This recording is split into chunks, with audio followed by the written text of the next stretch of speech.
guys, I'm back again, and I'm here to do a recommendations video. So since it's September and September Shorty is going on, which is reading books that have 200 pages or less, I think that's what the rules are.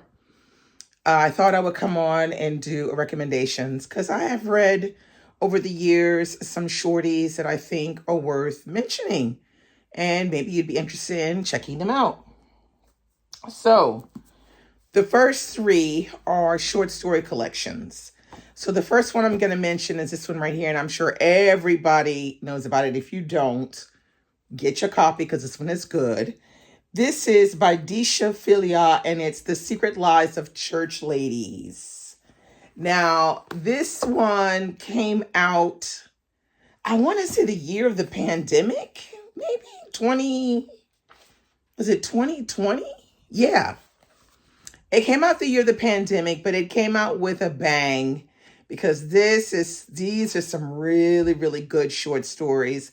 This is Disha Filia's first work, if I'm not mistaken, and it's very worthwhile reading. So, of course, it's about church ladies and the stuff they be getting up to. But anyway, very, very good. I highly recommend this one. It's somewhere between a 4.5, 5 stars. Very, very good read. Okay, the next short story is this one right here, which is called Revenge by Yoko Agawa.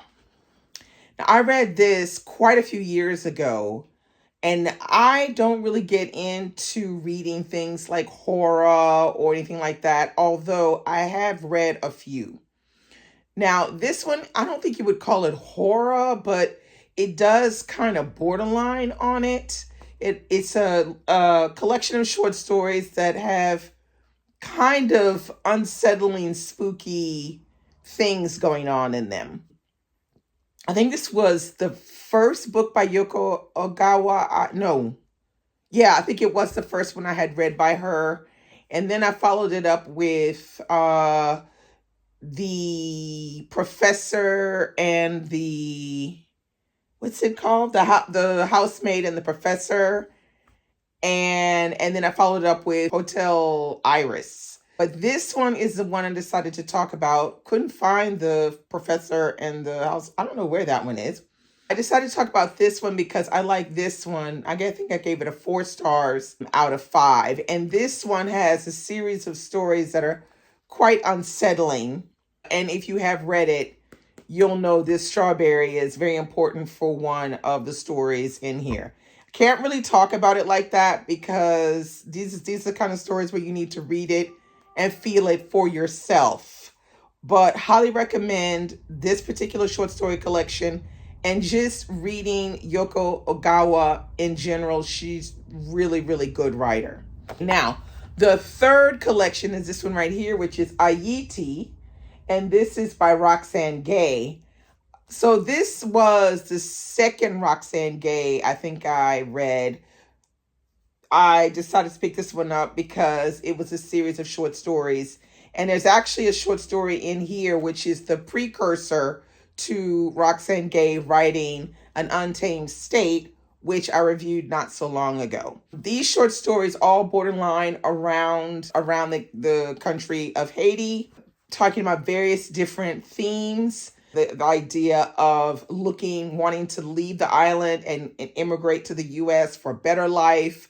There's also just what's it like being on the island, the relationship between islanders and tourists. There's a lot of different stories that she brings out in here, and some of them are a little unsettling, I must admit, but it's a very, very good collection. Okay, the next book I'm going to suggest for you to read is Citizen, an American Lyric by Claudia Rankin. This one, I read this one years ago. Let's see. It came out in 2014. This one is, I want to say it borderlines on being poetry essay. It's like between the two. And not only that, but it also has images. So it's quite a different kind of work. Let's see if I can get some here.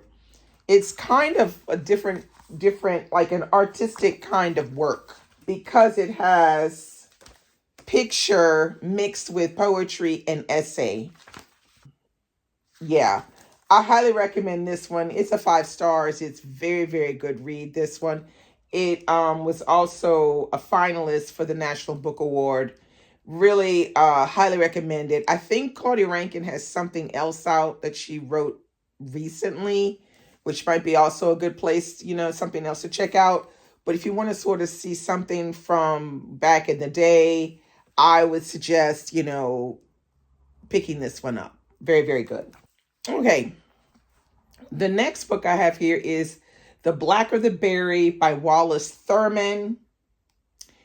Now, this is a book I read a couple of years ago, and I discussed it with my podcast buddy, Christy, over on Brown Girls Booking podcast.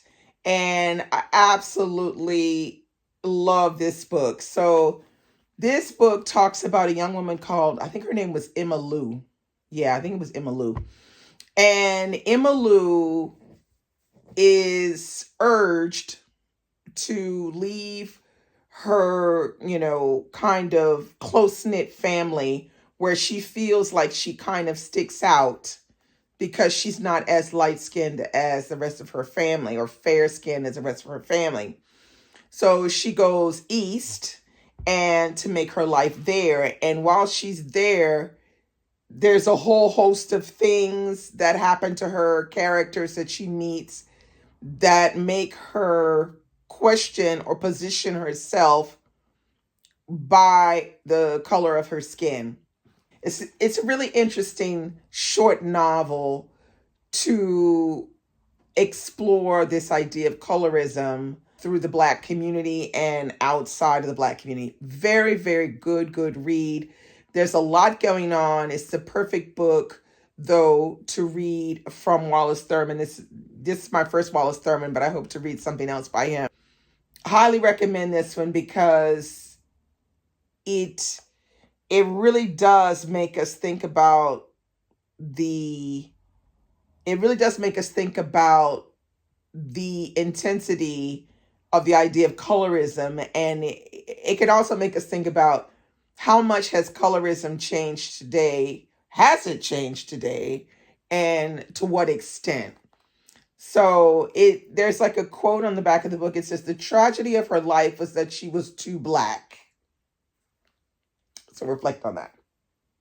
Okay, the next book on my list is another classic, but this is a real old classic, and it is A Christmas Carol by Charles Dickens.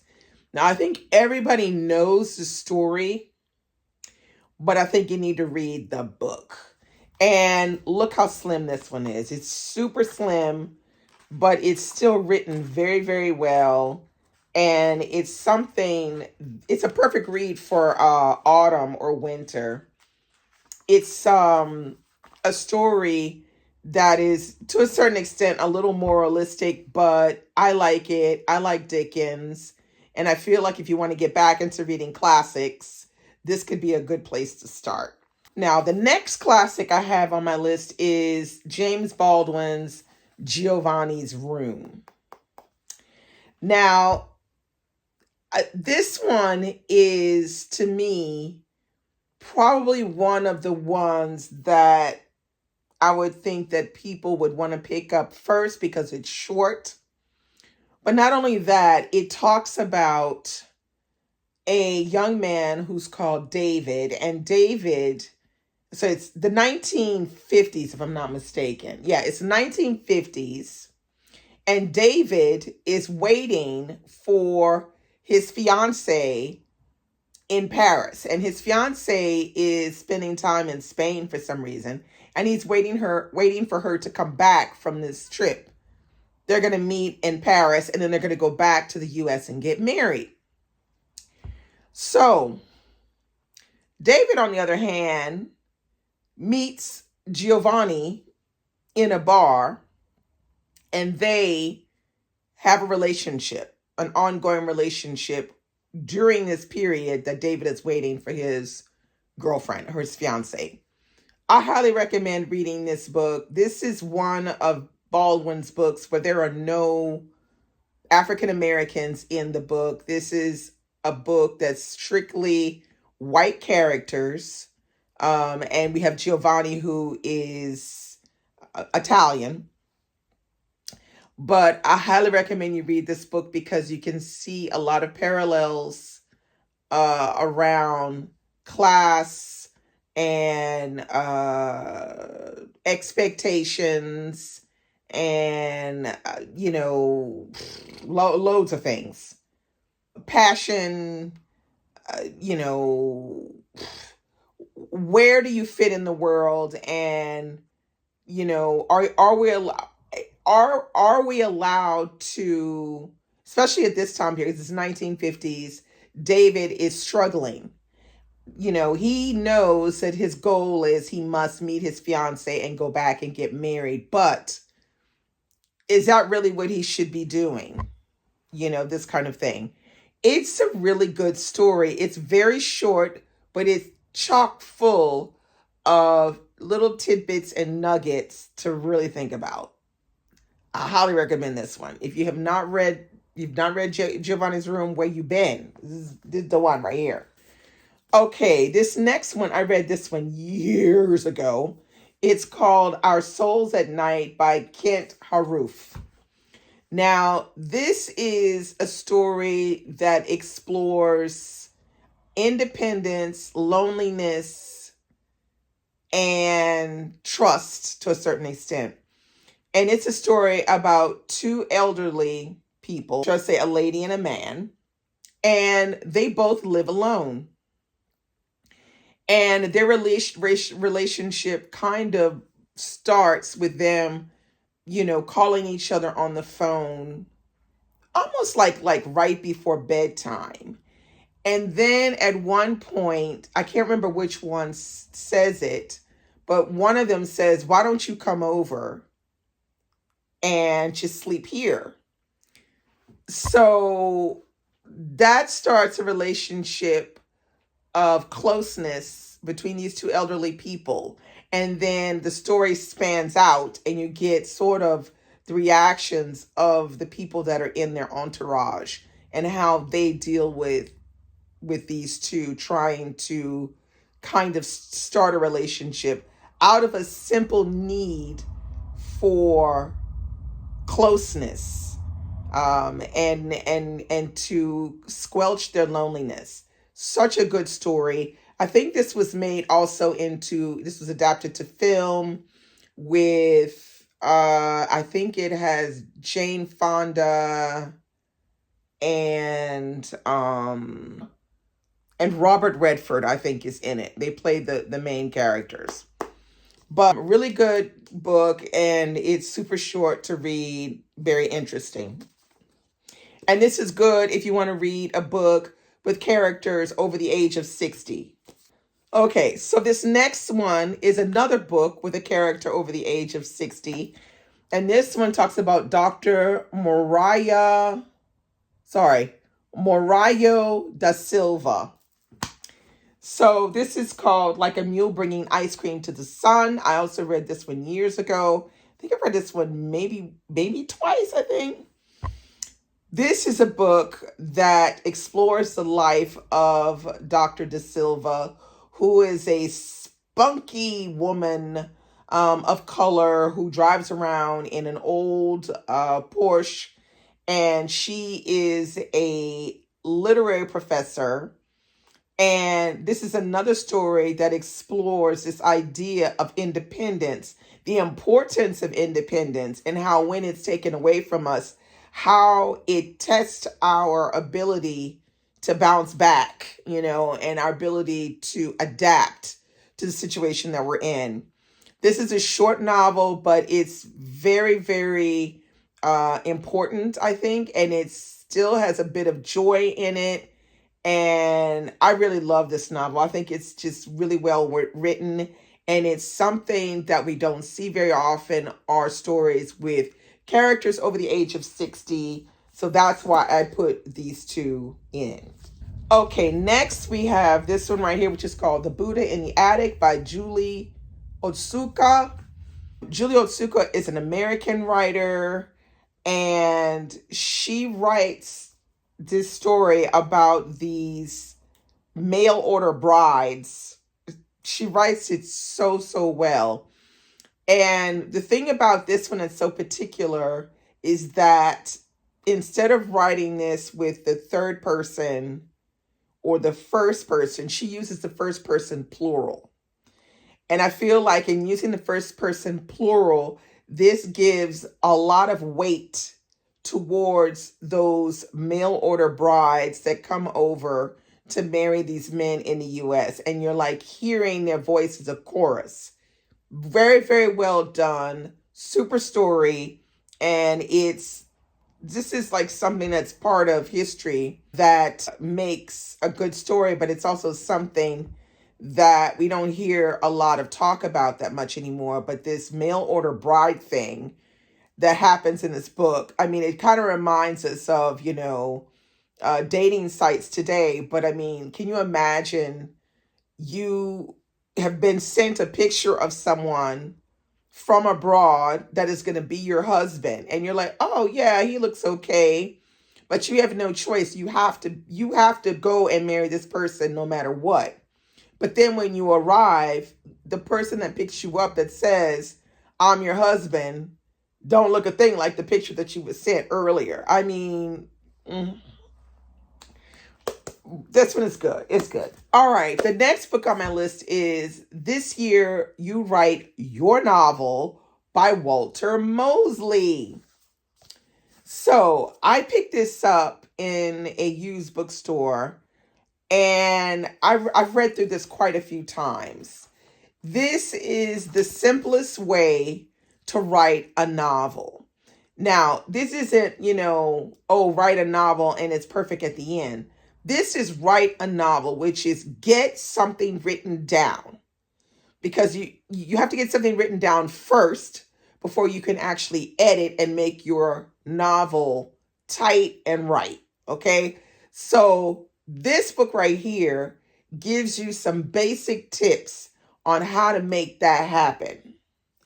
And they're easy to follow. And one of the ones that he uses, which I think is really effective, is to write a little bit every day. So pick your time when you want to write, pick your time, and you do that systematically daily until you finish writing your novel. So that is, let's say I write 600 words the first day. Fine. Shut off, live my life. Then I come back the next day, same hour. I read what I wrote the day before, and then I write another 600 words plus the second day. And you do that until you finish writing your novel.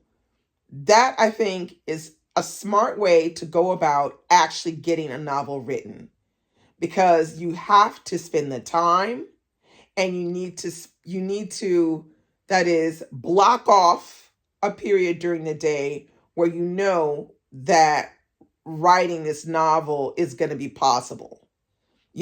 So pick a moment where you really can shut off the phone. You're not going to answer the door. You got either your music on or whatever you need to write, but you will not be interrupted to do some of the things that he has in this book. I highly recommend this. It's very good. It's short, but it's very efficient, some of the things that he used. And these are things he uses himself. So, and I mean, Walter Mosley's a good writer. Okay, the next two are like part 1 and part 2. So the next two I have are Buffalo Dance, The Journey of York, and book 2, which is this one, which is When Winter Come, The Ascension of York.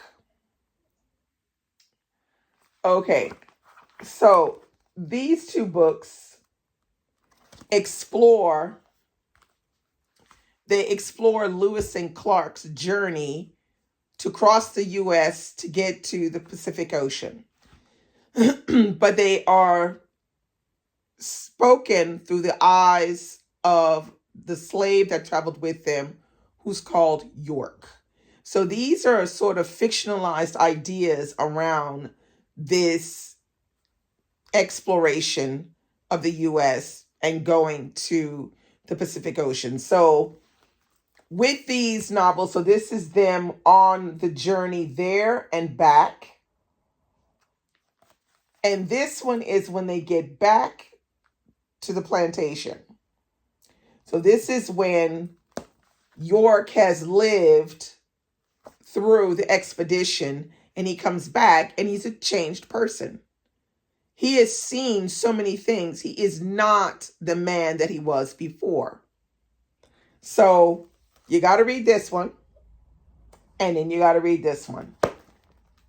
Frank X. Walker is a part of the Black Appalachian group, the same one that Crystal Wilkinson is a member of. And these two books are poetic, emotional, informative, and they're a very quick read. I highly recommend it. Not a lot of people talk about these two books, but these are must reads. When I found these, I don't even remember how I found these books. It's been so long ago, because I think I must have read these a long time ago. These came out in 2004, and I must have found them very, very quickly after. I'm not sure how I found them, but when I found them and when I read them, I absolutely fell in love with them. And I think you will too if you give them a chance. So yeah, read these two. Okay, my next one is A Small Place by Jamaica Kincaid. Now I think I've reviewed this one. I may have reviewed this one on Goodreads, and I may have done maybe a written review on my blog. I can't remember. It's been a long while. But this is sort of like a large essay written by Jamaica Kincaid about her island of Antigua and the relationship between the Antiguan people and the tourists that come over for a holiday. This book right here, I think could speak for all the different islands that have to wrestle with the idea of having mass tourism invade their island and change their way of life to a certain extent. So I highly recommend this one. You're going to learn some things. Some people feel like she sounds too angry in here, but I don't think she sounds angry at all. I just think she's laying it down, and some people don't like to hear stuff like this because then it makes them think about, oh my God, I did that, or I went there and I did that. Oh my God, I didn't know I was doing something that I shouldn't have been doing. But I feel like this one right here is a very important read to understand what people are going through living on Caribbean island and, this relationship with tourism. Highly recommend this one. Must read. Okay, last but not least, I have these two. So the one I'm really pushing is this one, Becoming Nigerian, a Guide by L. Nathan John. So this book is a new version of this book, How to Become a Nigerian. So this one is written by Peter Inoroho, and it came out like in 1966. Okay. And so this was sort of a satire on being Nigerian. And so it's done simply and straightforward. You have, just a bunch of different chapters. So like, for example, you'll have chapter 1, who are the Nigerians? Chapter 2, unity and diversity.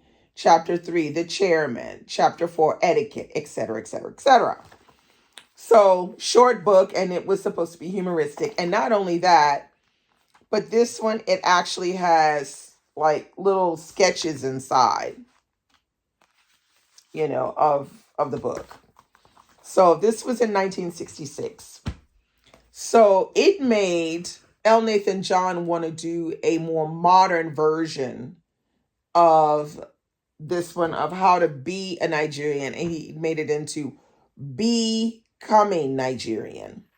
So this book is so hilarious. Now, I was lucky enough to get my book signed by L. Nathan John, but I read this book with someone who is Nigerian origin, because I was thinking, am I going to be able to understand all of this, or am I just going to be missing stuff? But from like chapter 1, I was laughing out loud. It's very, very funny. It's also set up a little different than the original book. So what he's done is he's made like an introduction. Then he's made like 8 different parts. And within each part, you have how to. So, for example, the first part is spiritual. Under spiritual, you'll have how to worship the Nigerian God, how to be a pastor, how to fly private to the glory of God. Okay, I'm sorry, but they were hilarious. Particularly the gospel, when it says how to worship the Nigerian God. That was funny. Let's see if I can read you a little bit. Okay, so it says, the Nigerian God is one. It may have various manifestations, but it is essentially different sides of the same coin.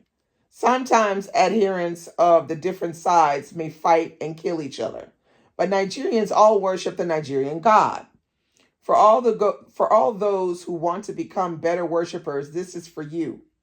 If you are a new or prospective convert, this is how you must serve him in your day-to-day life.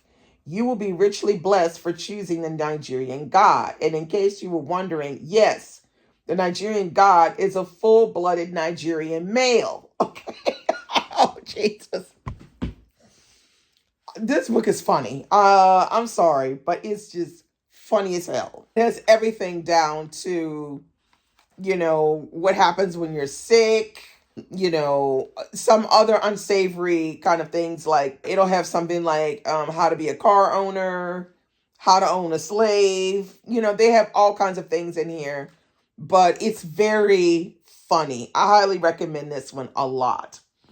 It's much funnier than this one. This one is funny too, but not in the same way. But this one right here, don't miss out on this one. It's great. So those are all of the recommendations I have for September Shorty. I hope you enjoyed this. Yeah, you can see this is still looking a mess, but your girl gonna work on it eventually. I hope you enjoyed this. Let me know if any of these down here are inspiring you, or if you read any of these and you like them or dislike them. Let's chat about it, and I'll talk to you real soon with another video. Bye!